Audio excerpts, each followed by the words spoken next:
অন্তর্বর্তী সরকারের আমলেও শিক্ষা ও স্বাস্থ্য খাতে উন্নয়ন বরাদ্দ বাড়ছে না, বরং আগামী অর্থবছরে বার্ষিক উন্নয়ন কর্মসূচি এডিপিতে শিক্ষা ও স্বাস্থ্যের প্রকল্পে বরাদ্দ কমিয়ে দেওয়ার প্রস্তাব করা হচ্ছে। আগামী এডিপিতে শিক্ষা খাতে বরাদ্দ কমছে প্রায় ৩,০০০ কোটি টাকা, আর স্বাস্থ্য খাতে বরাদ্দ কমছে ২,৫০০ কোটি টাকা। বিশ্লেষকরা বলছেন, উন্নয়ন বাজেটে এই দুই খাত প্রত্যাশিত মনোযোগ পাচ্ছে না, অথচ শক্তিশালী জাতি গঠনে শিক্ষা ও স্বাস্থ্যে সবচেয়ে বেশি মনোযোগ দেওয়া উচিত। আরো জানাচ্ছেন সঞ্জয় অধিকারী। এখন যে কোনো ব্র্যান্ডের পুরাতন এসি বদলে নতুন ওয়ালটন এসিতে উপভোগ করুন 25% ছাড়। দেশে উন্নয়ন প্রকল্পে সরকার যে ব্যয় করে তা আগামী অর্থবছরে ৩৫,০০০ কোটি টাকা কমছে। এর মধ্যে রয়েছে শিক্ষা ও স্বাস্থ্য খাত। যদিও আশা করা হয়েছিল অন্তর্বর্তী সরকারের বাজেটে শিক্ষা ও স্বাস্থ্য খাত সর্বোচ্চ গুরুত্ব পাবে এবং সেখানে বরাদ্দ বাড়বে। শিক্ষা খাতে ৯১টি প্রকল্পে আগামী অর্থ বছরে বরাদ্দ রাখা হচ্ছে ২৮,৫৫৭ কোটি টাকা, যা চলতি এডিপির বরাদ্দ থেকে ২,৯৭১ কোটি টাকা কম। শতকরা হারে এডিপির বরাদ্দ কমছে ৯% বেশি।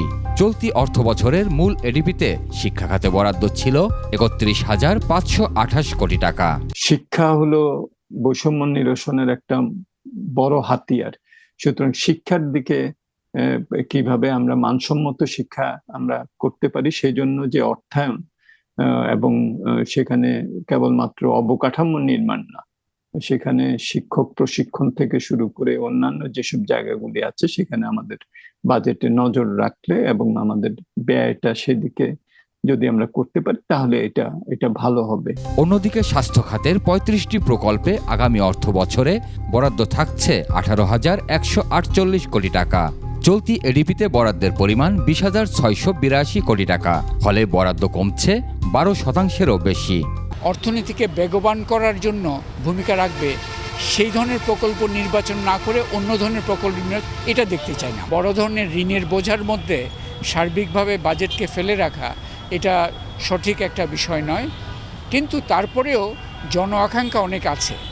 সেই জন আকাঙ্ক্ষাকে মাথায় রেখে এখানে আমাদেরকে এই সীমাবদ্ধতার মধ্যেও চিন্তার দক্ষতা, উদ্ভাবনী দক্ষতা এগুলো দেখাবার বিষয় আছে। বাজেটে বরাদ্দ কমিয়ে দেয়ায় শিক্ষা ও স্বাস্থ্য খাতে সংস্কারও বাধাগ্রস্ত হতে পারে বলে মত বিশেষজ্ঞদের।